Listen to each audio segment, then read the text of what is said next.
Good morning to all of you. आज के इस वीडियो में हम सभी force and laws of motion के एक्सरसाइज के क्वेश्चन सॉल्व करेंगे। आपका पहला क्वेश्चन है, कोई वस्तु शून्य बाह्य असंतुलित बल अनुभव करती है। मतलब कोई वस्तु है जो क्या अनुभव करती है कि उसका जो बल लग रहा है वो कैसा असंतुलित बल, शून्य बाह्य असंतुलित बल का। क्या किसी भी वस्तु के लिए अशून्य वेग से गति करना संभव है? यदि हाँ, तो वस्तु के वेग के परिमाण एवं दिशा पर लगने वाले सभी शर्तों का उल्लेख करें। यदि नहीं तो आप कारण इसका स्पष्ट कीजिए। क्वेश्चन में यही कह रहा है कि कोई वस्तु है जो क्या अनुभव करती है कि उस पे शून्य बाह्य असंतुलित बल लग रहा है। अब असंतुलित बल तो आप जानते हैं कि क्या होता है, जब सभी बलों का परिणामी बल शून्य ना हो।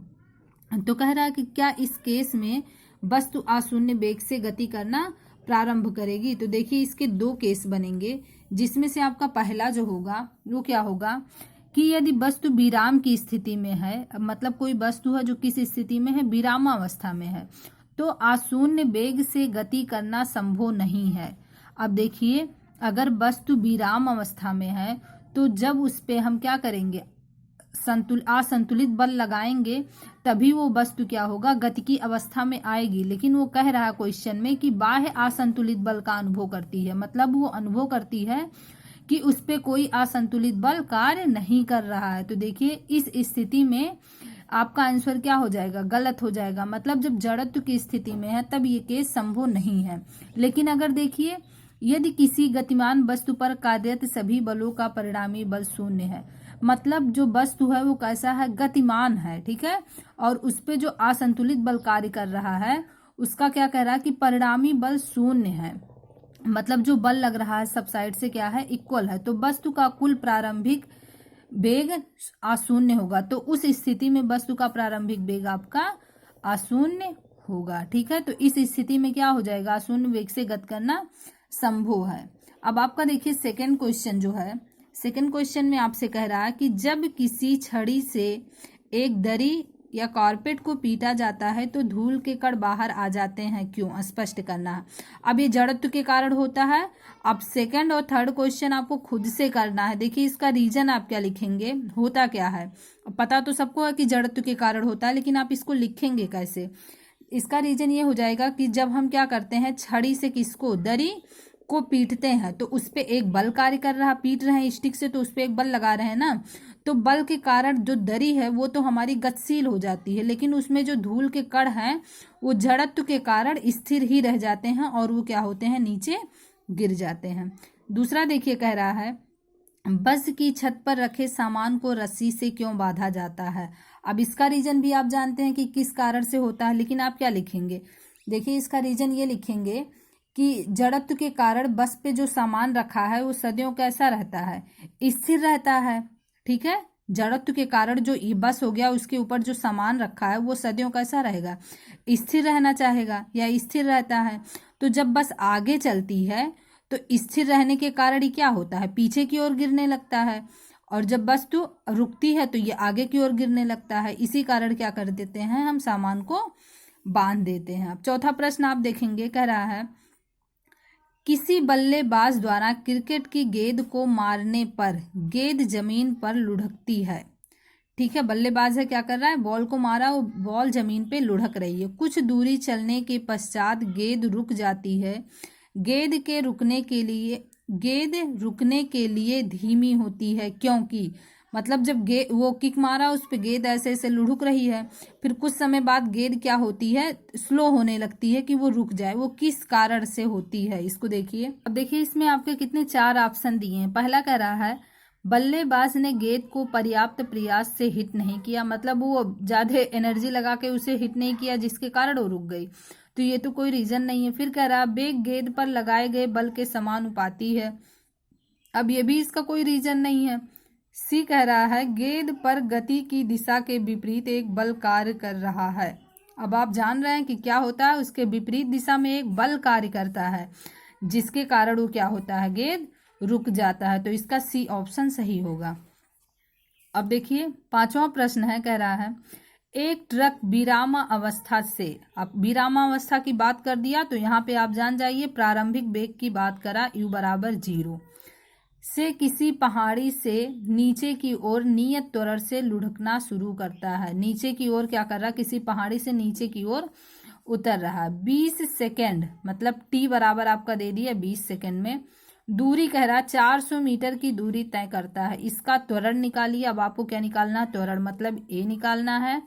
अगर इसका द्रव्यमान 7 टन है, ट्रक का द्रव्यमान कितना दे दिया है 7 टन, मतलब m बराबर इतना, तो इस पर लगने वाले बल की गणना करो। अब आपको F भी निकालना है और A भी निकालना है। अब F बराबर ma होता है, ठीक है, आपको ये पता है।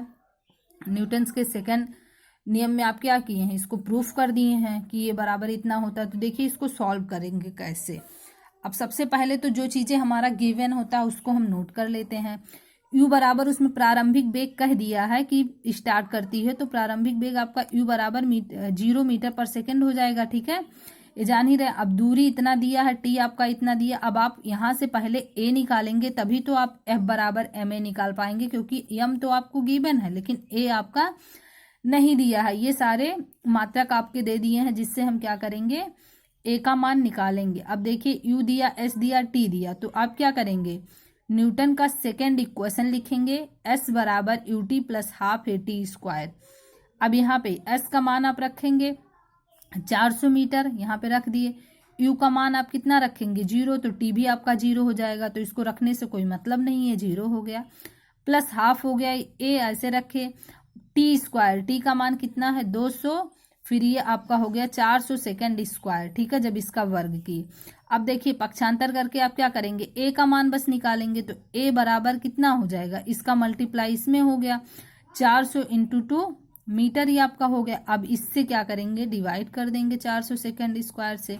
400 से 400 कट गया, आपका बचा कितना 2 मीटर पर सेकेंड स्क्वायर। अब त्वरण की यूनिट मीटर पर सेकेंड स्क्वायर होती है, तो a का मान आपका कितना निकल गया 2 मीटर पर सेकेंड स्क्वायर। अब a का मान निकल गया, f का मान m का मान आपके क्वेश्चन में दिया है 7 टन। अब इसको टन में नहीं रखेंगे क्योंकि वहां पे हिंट दिया है कि 1 टन इक्वल्स टू 1000 kg, ठीक है, तो इसको कन्वर्ट करने के लिए 1000 से इसमें क्या करेंगे, मल्टीप्लाई कर देंगे, तो आपका देखिए 7000 kg आ गया। अब फार्मूला होता क्या है, F बराबर ma, m का मान आप इतना रख देंगे, इतना kg, a का मान अभी आप यहाँ निकाले हैं कितना 2 मीटर पर सेकेंड स्क्वायर। अब देखिए अब इसका जब मल्टीप्लाई किए तो आपका कितना आ गया, इतना आ गया। लेकिन ये देखिए kg मीटर पर सेकेंड स्क्वायर जो लिखा है इसी को हम न्यूटन भी बोलते हैं, ठीक है, तो यहाँ पे हम क्या लिख दिए, न्यूटन। तो ये रहा आपका न्यूमेरिकल नंबर 5। आगे हम देखेंगे न्यूमेरिकल 6। देखिए छठवां न्यूमेरिकल कह रहा है कि 1 kg द्रव्यमान m बराबर यहाँ कितना दे दिया 1 kg के पत्थर को 20 मीटर पर सेकेंड के वेग से झील की जमी हुई सतह पर फेंका जाता है। क्या कह रहा है कि इतने द्रव्यमान का एक पत्थर उठाते हैं और इस वेग से, मतलब प्रारंभिक वेग यहाँ पे आपका दे दिया है, ठीक है, 20 मीटर पर सेकेंड से। फिर कह रहा है पत्थर 50 मीटर की दूरी तय करने के बाद, अब दूरी यस बराबर आपका कितना दे दिया 50 मीटर, इतना दूरी तय करने के बाद रुक जाता है। अब जब रुक गया तो बी बराबर आपका क्या हो गया 0 हो गया। पत्थर और फर्श के बीच लगने वाले घर्षण बल की गणना कीजिए। तो यहाँ पे भी घर्षण बल की बात कह रहा है, तो आप बल ही क्या निकालेंगे, F बराबर ma वाले फार्मूले से निकालेंगे। पहले जो चीज़ आपको गिवन है उसको नोट डाउन करिए। देखिए आपका u बराबर इतना, s बराबर इतना, b बराबर इतना, m बराबर इतना दे दिया है क्वेश्चन में। अब सबसे पहले f निकालने के लिए आपको क्या निकालना होगा, a निकालना होगा। a तो दिया नहीं है, तो जानते हैं न्यूटन का तीसरा फार्मूला यही तो होता है। तो यहाँ पे हम क्या करेंगे, b का मान रख देंगे 0, u स्क्वायर का मान आपका दिया है इतना हो गया, और फिर ये चीज़ें यहाँ पे रख दी। a का मान निकालना है, तो a का मान हम पक्षांतर करेंगे, जब यहाँ पे कट करेंगे तो आप देखेंगे -4 मीटर पर सेकेंड स्क्वायर। अब a का मतलब ये यहाँ पे आया कि त्वरण जो है माइनस के साथ आ रहा है, तो यहाँ पे मंदन उत्पन्न हो रहा है, ठीक है, मतलब डायरेक्शन जो उसका है विपरीत है। तो यहाँ पे इस साइन को हम छोड़ देंगे, तो F बराबर कितना आ जाएगा, फार्मूला क्या होता है ma, m का मान कितना दिया है 1 kg, a का मान आप अभी निकाल लिए। अब देखिए यहाँ पे 1 kg 4 मीटर पर सेकेंड स्क्वायर को मतलब केजी मीटर पर सेकेंड स्क्वायर को हम न्यूटन लिख सकते हैं, इसलिए इसका आंसर आ गया आपका 4 न्यूटन। अब देखिए नेक्स्ट क्वेश्चन, इसमें देखिए क्वेश्चन नंबर 7 हम आपको कराएंगे क्योंकि इसको आप स्वयं नहीं लगा सकते। हाँ, क्वेश्चन नंबर 8 जो है 8 आप इसको लगा सकते हैं, ठीक है। तो इसको आप खुद ही सॉल्व करिएगा। देखिए क्या दिया है, m दे दिया है इतना, और यहाँ पे मीटर पर सेकंड स्क्वायर की बात कर रहा है, मतलब ये आपका a दे दिया है डायरेक्ट, ठीक है। लेकिन यहाँ पे कह रहा है कि ऋणात्मक, मतलब a जब नोट करेंगे तो a बराबर कितना, माइनस नोट करेंगे 1.7 मीटर पर सेकेंड स्क्वायर, ठीक है। कह रहा है तो गाड़ी और सड़क के बीच अब बल F बराबर आपको निकालना है कितना, ma। तो डायरेक्ट आप यहाँ पे फॉर्मूले पे रख के इसका मान आप निकाल सकते हैं। देखिए क्वेश्चन नंबर 9 कह रहा है किसी यम द्रव्यमान की वस्तु जिसका वेग b है तो इसका संवेग क्या होगा। अब संवेग बराबर क्या होता है, आपका संवेग बराबर होता है p बराबर होता है mb, ठीक है। तो आपका कौन सा ऑप्शन सही हो जाएगा, तो देखिए इसमें ऑप्शन डी आपका सही हो जाएगा, mb आपका mb यहाँ होता है।